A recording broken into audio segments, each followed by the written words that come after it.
Olá pessoal, professor Joy Roriz. Hoje falaremos sobre partes e procuradores, conforme o material já postado na plataforma, no ambiente virtual. Creio que todos já tenham acessado. A gente vai fazer aqui uma breve explanação sobre o tema e em outra oportunidade teremos aí a possibilidade de tirar dúvidas. As partes no processo do trabalho são denominadas como reclamante e reclamado, no caso do dissídio individual, e suscitante e suscitado, no caso do dissídio coletivo. A nomenclatura reclamante e reclamado, ela vem da tradição do processo do trabalho, da sua gênese como processo administrativo. Todos sabem que a Justiça do Trabalho funcionava no âmbito do Ministério do Trabalho, extinto Ministério do Trabalho, e só em 1946 é que ela efetivamente se torna órgão jurisdicional. Então muitas nomenclaturas, muitas terminologias advêm desse período. Então a nomenclatura correta, reclamante, reclamado, substituindo aí o tradicional autor e réu, requerente, requerido. E no caso do dissídio coletivo, suscitante e suscitado. Professor, eu posso utilizar autor e réu, estaria incorreto? Não, não está incorreto. Mas tecnicamente o mais adequado é a utilização da terminologia conforme salientado, reclamante, reclamado, suscitante e suscitado. No processo de trabalho é possível, e aí é importante a gente fazer uma distinção entre dissídio individual e coletivo. Creio que já tenha falado a respeito disso para vocês, mas vamos reforçar um pouco. O dissídio individual, ele versa sobre interesses individuais. E esse interesse individual pode ser de mais de uma pessoa. Então, por exemplo, um grupo de 10, 20 empregados entra com a reclamatória, e aí nós chamamos de reclamatória plurima, que é o litisconsórcio no processo do trabalho, é denominado de reclamatória plurima. Ele não deixa de ser um dissídio individual. Ele só é dissídio coletivo quando a discussão versa sobre um direito de interesse coletivo. E a decisão no dissídio coletivo, ela impacta toda a categoria, por exemplo, a categoria dos comerciários, a categoria dos professores. Então, o dissídio coletivo, o que for resolvido no dissídio coletivo, ele vai afetar toda a categoria. Já no dissídio individual, ele impacta as partes, que não necessariamente será apenas um reclamante, apenas um reclamado. Então, é possível no processo de trabalho a reclamatória plurima, que é o litisconsórcio, tanto no polo ativo quanto no polo passivo. Com relação à capacidade processual, todos sabem que a capacidade civil se diferencia da capacidade trabalhista. A Constituição estabelece que é possível o trabalho a partir dos 16 anos e a partir dos 14 na condição de aprendiz. Então eu tenho 14 anos condição de aprendiz, 16 anos trabalhador comum. E essa pessoa que tem 16 anos, ela não alcançou ainda a maioridade civil, mas, segundo a Constituição, ela pode trabalhar, com apenas algumas vedações. O menor de idade, ele não pode trabalhar em locais que comprometam a sua formação moral ou que tragam algum prejuízo à sua formação física. Ele não pode trabalhar em condições periculosas, insalubres e nem tampouco no trabalho noturno, o que somente será possível a partir dos 18 anos. Então podemos dizer que aos 16 ele tem a capacidade plena trabalhista. Mas aí vem a questão da capacidade processual. Se um menor de 16 anos eventualmente pretende propor uma demanda trabalhista, uma ação trabalhista, ele evidentemente precisa ser assistido pelo pai ou pelo responsável legal, ou conforme estabelece a lei, pela Procuradoria, pela Procuradoria do Trabalho, pelo Ministério Público do Trabalho. Mas ordinariamente temos até casos lá no MPJ de pessoas que foram representadas aí, assistidas pelos seus pais ou responsáveis legais. Professor, e um menor de 14 anos, se eventualmente sabemos que existe muito aí o trabalho da criança de forma irregular, e se o menor de 14 anos trabalhou, e vou além, ele trabalhou numa condição periculosa ou numa condição insalubre, o contrato é nulo? Sim, o contrato é nulo, mas essa nulidade do contrato não vai gerar prejuízos para ele. Então esse menor de 14 anos, e talvez mais, nós tivemos um caso no NPJ de um garoto de 13 anos que trabalhava em uma fábrica, numa cerâmica, que é uma atividade altamente insalubre. E nós entramos com a reclamatória trabalhista. Inclusive essa reclamatória gerou aí um termo de ajustamento de conduta. O Ministério Público do Trabalho acionou a empresa e a empresa foi obrigada a fazer um termo de ajustamento de conduta, se comprometendo a não mais contratar menores de idade naquela situação.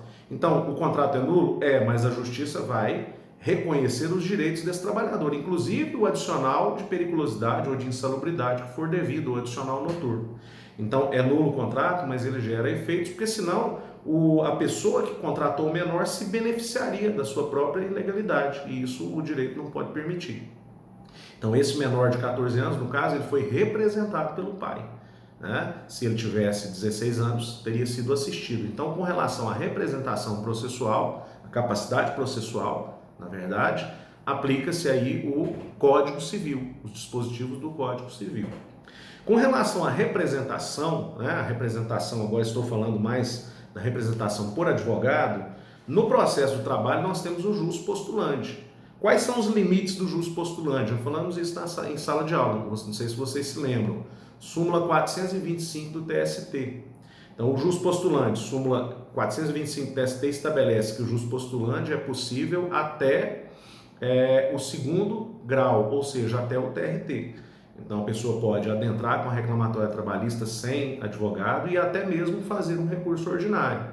Se ela necessitar de um recurso de revista, né, que é o recurso cabível aí contra decisões para o TST, né, decisões proferidas pelos TRTs e indicídios individuais, ele terá que contratar um advogado. Se precisar impetrar um mandado de segurança ou alguma outra ação de procedimento especial, também vai depender da contratação do advogado.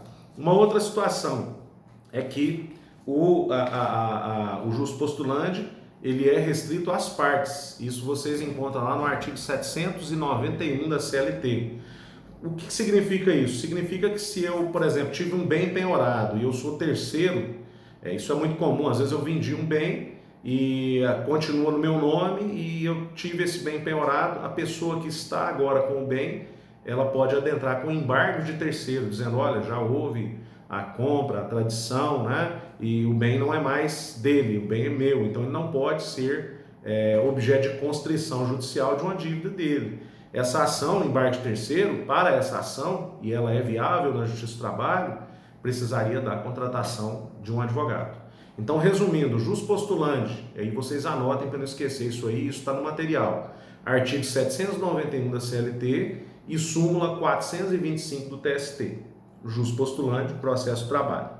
Com relação à sucessão processual, ela é comum, né, muito comum no caso, principalmente no caso de morte. E aí, no resumo, eu passei para vocês algumas situações. O empregado, né, ajuizou uma reclamatória trabalhista, morreu. Os seus dependentes, junto ao INSS, habilitarão os autos ou os seus herdeiros pela legislação civil. E, geralmente é preciso, né, pedir a abertura do inventário, nomear um inventariante e esse inventariante adentrar então na reclamatória trabalhista e dar seguimento, sucessão processual. No caso do reclamado, quando o reclamado é pessoa física, no caso do empregador doméstico ou do empregador profissional liberal, segue a mesma regra da legislação civil. Quando a empresa, aí nós vamos ter algumas situações. Se a empresa individual ou EIRELI, a empresa com a morte do único titular, teoricamente ela deixa de existir, a não ser que o seu herdeiro, né, assuma as suas cotas de responsabilidade, na verdade ele é o único titular e a empresa prossiga. Então tem que ver essas duas situações, se houve a extinção da empresa ou se houve uma continuidade. No caso das sociedades, né, e a sociedade limitada e anônima principalmente, a morte de um dos sócios não acarreta a sua extinção. O que vai acontecer é uma lacuna quanto àquelas cotas de responsabilidade e é uma relação jurídica lá entre os sócios, eles vão ter que resolver entre eles. Então, para o empregado, não tem aí nenhuma questão.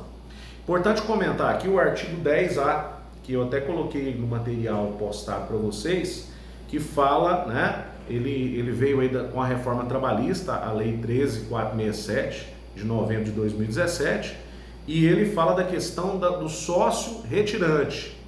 E aí eu peço licença a vocês para ler esse artigo, que trouxe profundas mudanças aí no processo de trabalho.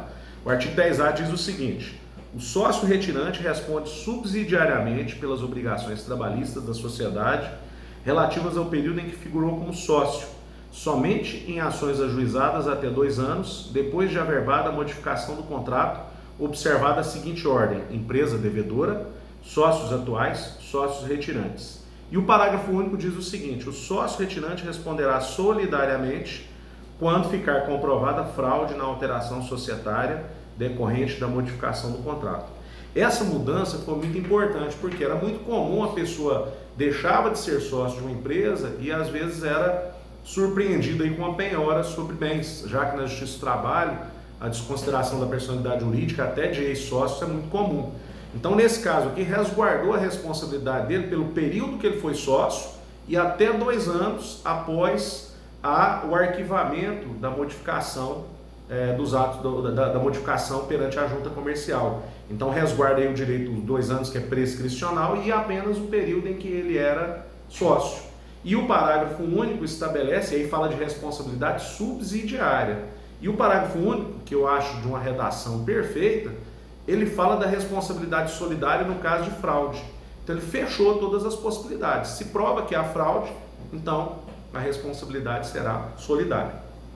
Para a gente terminar, falar um pouco sobre deveres das partes procuradores. E aqui nós temos os dispositivos legais, eu coloquei aqui para vocês no resumo, que são o artigo 5º, o artigo 77 e o artigo 78 do Código de Processo Civil, que fala dos deveres das partes e dos procuradores.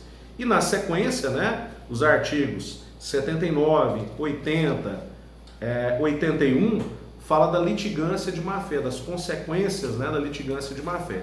Então, na verdade, levando em consideração lá o chamado princípio da cooperação, que veio aí com o atual Código de Processo Civil, as partes, mesmo estando numa posição de litigância, de interesses antagônicos, elas têm que, além da observância da lei, também observar a ética, a moral, os bons costumes. Então não é porque eu estou em litígio com a outra parte que eu posso agir ilegalmente ou de forma antiética. Até dei alguns exemplos em sala de aula para vocês, entre os advogados, nós litigamos, às vezes em partes contrárias, e não deixamos de ser colegas, de nos tratar com urbanidade. Você não deve orientar uma testemunha a mentir, você não deve utilizar um documento de procedência duvidosa. Nós, como advogados, temos esse dever. E até porque existem sanções severas, que é o que a gente chama de litigância de má-fé. Então, fica aí para vocês realizarem a leitura desses dispositivos legais e em oportunidade posterior nós poderemos aí tirar as dúvidas. Um grande abraço a todos, por hoje é só, até a próxima, fiquem com Deus.